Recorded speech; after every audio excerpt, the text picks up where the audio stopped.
Europe's most dangerous cars, a rewritten breakdown. European car makers earned fame through elegance, performance, and meticulous engineering. Yet hidden behind some of their finest creations were machines capable of ending lives. Vehicles that ignited, snapped apart, or turned proud owners into human crash tests with zero warning. It was marketed as European superiority, right up until it attempted to eliminate you. If you enjoy exposing the darker truths behind luxury engineering, hit like, smash subscribe, and comment which European machine you believe holds the title of deadliest design ever. From a fire-happy French coupe to Britain's catastrophic convertible, here are the 20 most lethal European cars ever produced. Number 20. Renault Fuego, the coupe that became its own bonfire. When Renault introduced the Fuego in 1980, the name, Spanish for fire, proved hauntingly accurate. Sold as a budget-friendly French sports coupe, it soon developed a notorious reputation. It liked to erupt in flames. Engineers ran the wiring harness directly above the exhaust manifold, causing insulation to melt, wires to droop, and dashboards to ignite. Entire interiors could blaze within minutes, and if heat didn't kill you, the suspension might. Rear wheels sometimes detached mid-corner, sending cars spinning into trees or oncoming traffic. By 1986, after multiple deaths and widespread insurance refusals, Renault axed the model. Stylish? Definitely. Safe? Not remotely. The Fuego remains Europe's most literal interpretation of a hot hatch. Number 19. Lancia Beta, the car that corroded itself away. The 1972 Lancia Beta had every reason to succeed. Handsome styling, attractive pricing, and modern tech. Instead, it nearly destroyed the company. Lancia purchased low-grade recycled Soviet steel contaminated with impurities and then skipped rust protection entirely. Within months, floors were riddled with holes. British buyers joked the Beta decayed quicker than they could finish paying for it, right until suspensions collapsed and engines dropped out during motion. After multiple fatal crashes and a forced government buyback, thousands were scrapped.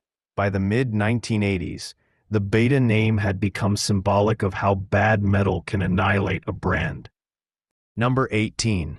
Škoda 1203, Czechoslovakia's rolling coffin. Released in 1968 for medical workers and laborers, the Škoda 1203 gained infamy as the Czech coffin. The driver sat directly above the axle, with zero reinforcement or crumple zones. Even mild collisions shattered legs and damaged spines. The fuel tank sat right behind the seat, making rear impacts instantly catastrophic. Electrical issues caused routine fires, doors locked shut, and survivors called it a mobile furnace. The government concealed statistics, but estimates suggest 2,000 deaths. Few remain today, grim reminders of an era where human life mattered less than cost. Number 17. Triumph Stag, the convertible that boiled its own motor. The 1970 Triumph Stag looked spectacular. Sleek lines, a V8 growl, and British flair. Underneath, though, lurked disaster.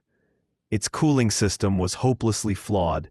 Narrow passages, heads that warped, and sludge-prone oil meant engines became time bombs.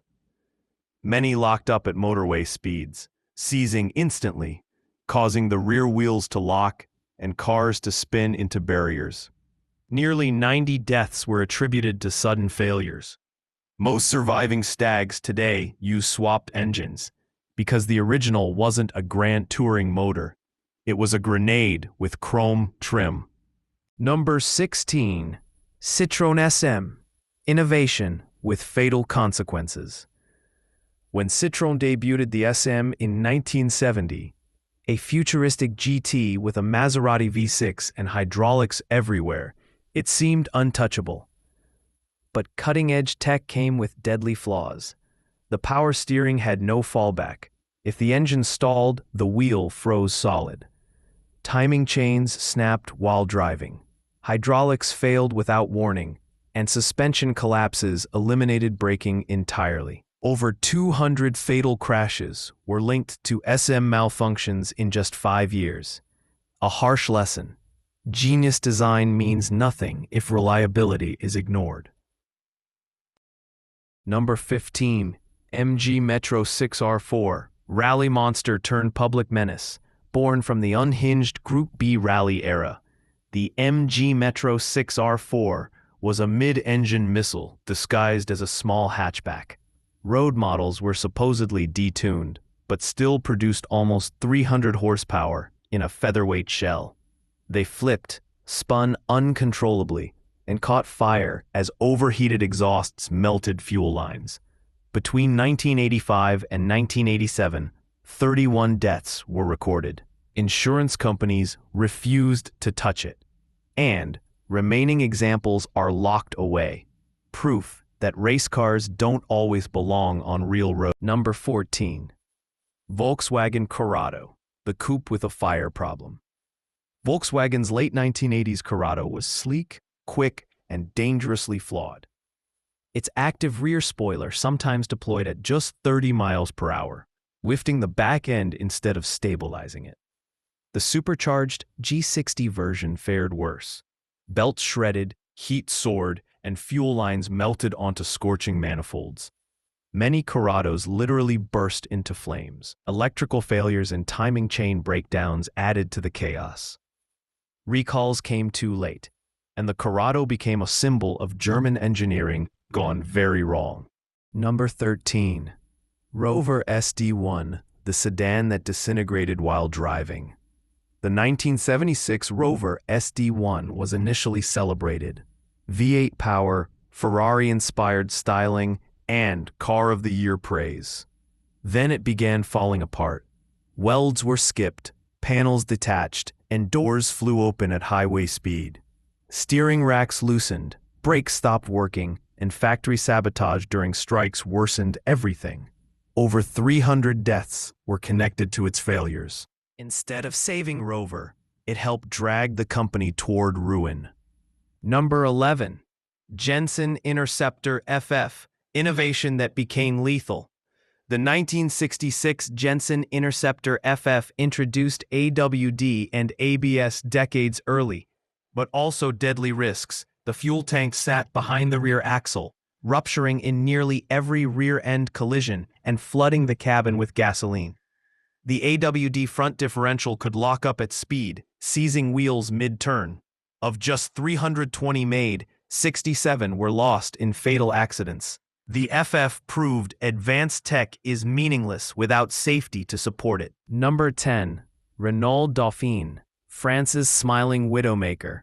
Marketed in 1956 as France's answer to the Beetle, the Renault Dauphine looked cute, but was lethal. Its rear engine layout made it unpredictable and tail-happy. Lift the throttle too quickly and it would snap spin instantly. Add weak brakes and flimsy bodywork, and crashes often turned deadly. By the early 1960s, the Dauphine had one of Europe's highest driver fatality rates. Adorable? Yes. Safe? Absolutely not. Number 9. Di Tommaso Mangusta, Italian sculpture, mechanical suicide. Giugiaro's wedge design, dramatic gull-wing engine covers, and beautiful proportions made the Mangusta art. But once moving, it was dangerous. Roughly 70% of its weight sat at the back. At speeds over 120 miles per hour, the front lost grip, and steering became a suggestion. The chassis flexed visibly, doors shifted, panels separated, and glass loosened. Cooling was disastrous. An overheated V8 seized, locking rear wheels. Verified incidents even include windshields blowing out from frame flex. Only 401 were built, and around 89 ended in fatal crashes. Number 8. Peugeot 504 Diesel, the engine that consumed itself. The petrol 504 was beloved. The diesel version was a nightmare. Worn seals and pumps allowed the engine to burn its own oil, causing uncontrollable runaway. Keys removed, battery disconnected, nothing stopped it. The engine screamed itself to destruction, shattering pistons and launching rods through the hood and firewall. A French inspector famously called it a bomb under the bonnet. The only remedy was choking the intake, nearly impossible in traffic. From 1968 to 1983, at least 150 deaths were recorded, likely more. Peugeot quietly redesigned the pump in 1983, but veteran owners still warn, if it revs by itself, run. Number 7. Lancia Stratos. Rally hero, civilian executioner Ferrari V6. Razor-sharp bodywork, wheelbase so short it almost vibrated with nervous energy. The Lancia Stratos rewarded champions and punished ordinary drivers. The pedal box was awkwardly offset. The mail slot windshield ruined visibility, and one wrong input sent the car spinning violently. Fuel tanks sat beside the cabin, and side impacts sprayed fuel onto hot exhausts. Fiberglass shells shattered. Doors jammed, and fires trapped occupants. Of 492 road cars, around 70 ended in fatal crashes. A 15% death rate turns a legend into an obituary. Number 6. TVR Speed 12, power humanity wasn't ready for. A 7.7-liter V12 with roughly 1,000 horsepower sounded glorious, until TVR's owner drove it and canceled the project himself. Too dangerous for public sale. The chassis twisted under acceleration, tires shredded within miles, brakes overheated after one stop, and interiors baked occupants alive. No ABS, no traction control, just bravery. 3 fatal crashes happened within weeks. The rest of the cars now sit as garage warheads, proof that too much power truly exists. Number 5. Marcos Mantis M70, the sports car that dismantled itself. This car was innovation taken too far.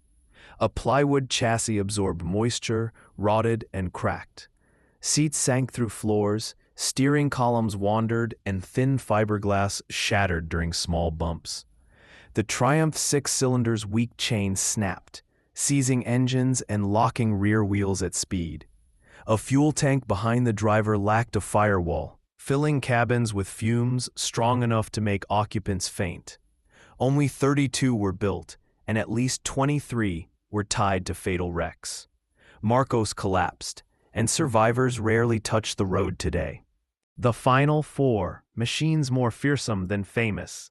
We've seen fires, collapsing frames, engines that ate themselves, and bodies that folded like cardboard. But the last 4 vehicles were so dangerously designed that they became legends of fear as much as performance. Number 4. Isogrifo, the missile that tore itself apart. Bertone styling, American big block muscle, and a chassis that couldn't handle it. The body twisted, doors misaligned, and hoods flew open.